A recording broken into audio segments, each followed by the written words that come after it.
Welcome back to Prophetic Diary. My name is Tiny. If you're not already a faithful subscriber of this channel, click on the subscribe button. Everything you need to know is down in our description box. Sign up for a one-on-one coaching call with myself. I would love to act as a bridge in your life, especially with this new year coming in. We have to be prepared. Make sure you're not stuck. Sign up for one-on-one brand coaching as well. Want to start that brand, get it off that ground, get that business going. She means business course for our CEOs. The Lord sent me here with these services for you guys to elevate you and take your life to the next level. Hope that you're getting involved. We also have our PJs and Purpose that's going to be taking place on the 27th. And last but definitely not least, our EXP Master Course, the Inside Out Secrets that glow up, those vitamins, your nutrition. What are you putting into your body that's going to help your skin, hair, and nails? Somebody say the ultimate glow up. PD Society Circle every Sunday. Get connected. I have this word today. And God had given me 2 Samuel. And this is when the young boy killed in 2 Samuel. He killed Saul. And David tore his clothes. Now remember, Saul was chasing David down for years. You would think that David would have celebrated, but David was so mature that he knew that had been anointed to be king, but he didn't want to act too quickly outside of God's will and take that throne too soon. So David ripped his clothes, and then he executed the young boy.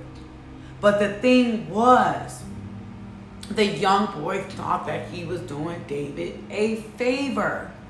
Sometimes we think that we're doing God a favor. Sometimes we think because, we're praying and we're fasting and we're believing that we're doing God a favor. No, sometimes God is just asking you to apply those words and trust Him and not get ahead of the game and not beat yourself up. But I've been talking a lot about maturity, spiritual maturity. Just because God is not taking care of Saul doesn't mean that He's not. He's not asking you to judge me. He's not asking us to judge people. He's not asking us to expose people. He's not asking us to, tell our spouses 101 times, you better do this, you better do that.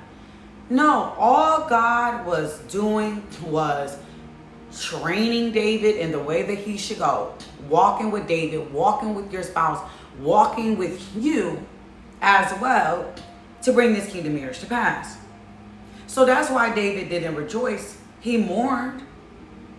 And that was his maturity because he knew that he was going to be king. But he also knew that God had not released him yet to be king. You got to be okay with waiting till God releases the blessing or release you into your blessings or release you into financial overflow. You have to trust God. Just stay anointed like David did and stay patient. Yes, other people would have said, well, David, this is the opportunity. This is a blessing. And people are trying to tell you like, oh, maybe your spouse has moved on. Maybe he don't love you. Maybe he don't care about you. Or maybe he do. But you got to be careful with these spouses also because they will breadcrumb you and try to get you to go back to the old version of you so that they don't have to take accountability.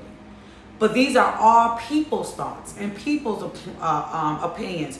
But David knew that he was anointed, but it wasn't time for him to receive the crown because God wouldn't have gave it to him like that. But David mourned, and then after that came the manifestation. The blessing still came to pass. The promise still came to pass. So our position is to know that God has chosen us for kingdom marriage and blessings and brands and businesses and ministries, even when we haven't seen the fruit.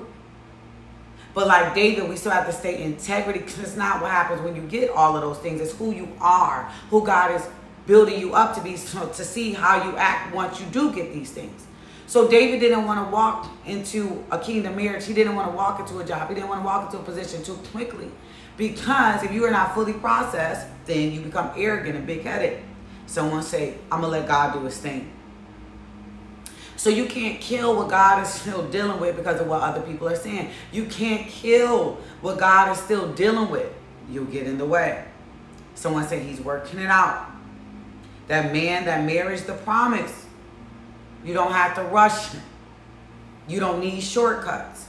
You need composure. Keep your composure. Character. You really need character.